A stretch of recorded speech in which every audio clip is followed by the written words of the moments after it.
नमस्कार दर्शक बंधु मु डॉक्टर संदीप कुमार साहू आपण मानक श्री गुरु होमियोपैथी एक नूतन अध्याय को स्वागत करुच्ची। आपण मानक भल पाइबा एवं सपोर्ट पई मो चैनल टी बहुत परिमाण रे आगु को जाइछि, तेणु आपण मानक बहुत बहुत अशेष अशेष धन्यवाद। पुणी मते कहि रखुछि जदि जो दर्शक माने प्रथम थर पई मो चैनल टी देखुछंती तो से माने निश्चित भाव में मो वीडियो गुड़ी को लाइक करिबा, शेयर करिबा और सब्सक्राइब करने को मो चैनल को जमारू भी भूलंतु। हाँ, सब्सक्राइब करिया परे बेल आइकन टी निश्चित भाव दबाई दिंतु, जहाँफल कि आम हेल्थ रिलेटेड जेकोसी टॉपिक आम अपलोड करूँ तो यहाँ प्रथम नोटिफिकेशन टी आपन पाखे पहुँची पार। तेबे आसतु जानिबा आज टॉपिक टी कौन। आज टॉपिक टी होची आम होमियोपैथिक मेडिसिन रे एमती स्पेसिफिक कौन कौन सब मेडिसिन रही अच्छी जो मेडिसिन गुड़ी को आम क्लिनिकाली बेसी यूज करुचु। स्पेसिफिकली मु जो मेडिसिन गुड़ी को बहुत परिमाण रे मो क्लिनिक रे प्रैक्टिस रे यूज करुची। आज से मेडिसिन गुड़ी को आपण मानकु जणै रखिबी जो मेडिसिन खाइबा फल रे आपण माने भगवंधर बा फिस्टुला भली समस्या रु बहुत परिमाण रे उपशम पाई परिबे। तो आपण को आज मु कहि रखुची दुई प्रकार मेडिसिन, दीटा मेडिसिनाल कॉम्बिनेशन मु आपन कहबी। प्रथम मेडिसिनाल कॉम्बिनेशन टी होची हमर पोटेंसी फॉर्म रो आ द्वितीय नंबर मेडिसिनाल फॉर्म टी होची हमर मदर टिंचर रो। तो जदि आपण माने भगवंदर विषय रे विस्तृत भाव जानिया पई चाहुछंती एई वीडियो डिस्क्रिप्शन रे मु आपन को तार लिंक टा देई देबी। आपण से वीडियो टी जाई देखिकी विजिट करिकी आपण जानि परिबे जे भगवंदर कोन, भगवंदर काहे कि हुए एवं ताहार होमियोपैथिक उपचार उपरे आपण जानि परिबे। तेबे चलंतु जिबा आज टॉपिक उपर को।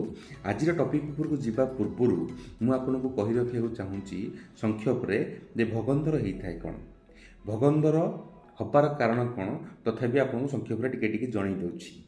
भगवंदर कौन होता है ना मलद्वार पाखक लगिकी स्किन पाखरे एक ओपनिंग टाइप रही है, जो ओपनिंग टा बा ट्रैक टा आपणकर मलद्वार सहित कनेक्शन रही है। जो बाट देकी आपणकर पूज मशा पानी बेले बेले आपणकर झाड़ा द्वार रक्तक्षरण हबार देखा दे थाए एवं आपणकर मलत्याग करने समय आपणकर से जगार बिंधा जलापोड़ा एसबू लक्षण परिलक्षित होता है।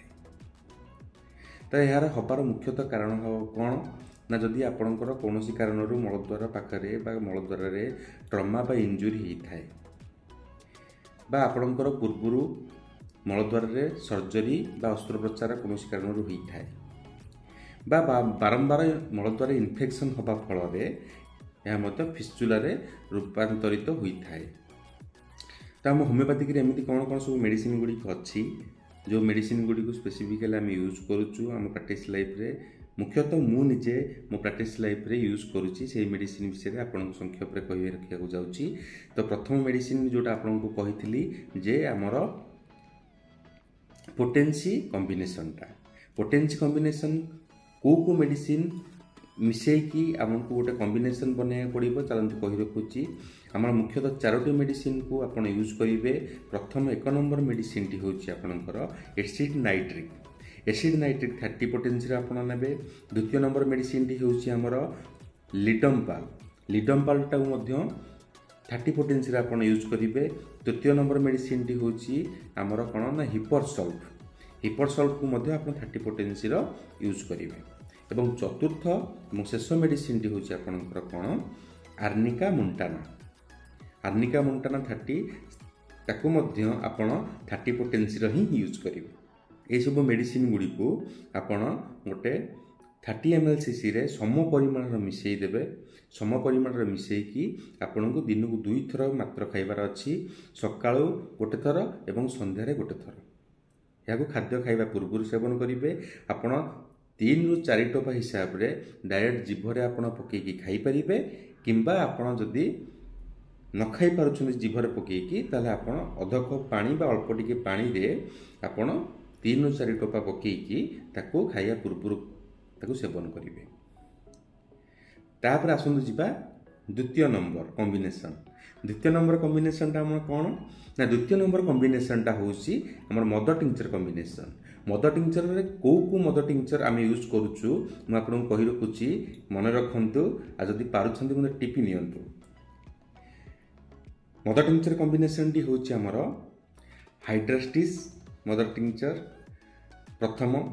द्वितीय मद टिंचर टी होची हमर कैलेंडुला ऑफिसिनालिस मद टिंचर एवं तृतीय मद टिंचर टी होची हमर इचिनासिया मद टिंचर। इचिनासिया मद टिंचर ये तीन जगह मद टिंचर को आप 30 ml सीसी रे प्रत्येक थ्रू 10 ml 10 ml 10 ml सम परिमाण मिसई देबे। मिसई सारिकी ताको भल भाव में फेंटी देबे। फेंटी सारा पर आपण कौन करेंगे ना सकाळ गोटे थर खाइबा परे दीपर गोटे थर खाद्य पर एवं राति गोटे थर खाद्य खाई सारिबा परे आपण अध कप पानी रे ताकू मिसई सेवन करेंगे। फिस्टुलाटी गोटे आक्यूट केस नुहे कि आपण को मु कहबिनी जे मेडिसिन गुड़िक खाइबार 5 दिन कि 10 दिन भितर आपण ए रोग संपूर्ण भाव में उपशम पाइपर। यह एक क्रॉनिक डिजीज तेणु आपण को यह मुख्यतः 1 ରୁ 2 मास कंटिन्यू खाइबा को पड़िबो। तो यही मेडिसिन गुड़ी को जो मेडिसिन गुड़ी को आपन को कहि रखली से मेडिसिन गुड़ी को आपण सेवन करंतु। देखंतु आपण निश्चिंत भाव में भगंदर भली समस्या उपशम पाई पारे।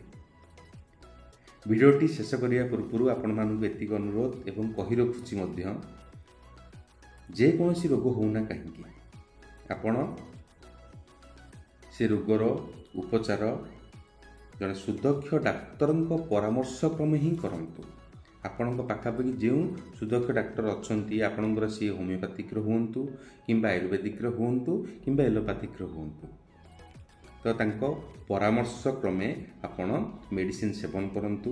आपण निज हिसाब रे मेडिसिन सेवन करंतुनी जोटा कि आपण देह प्रति परवर्ती समय क्षतिकारक हो पारे।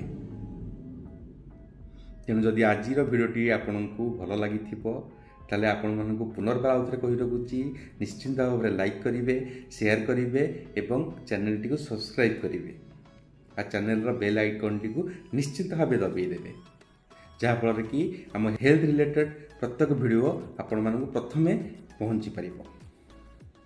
आज ये पुणी देखा आगामी अध्याय रहुची।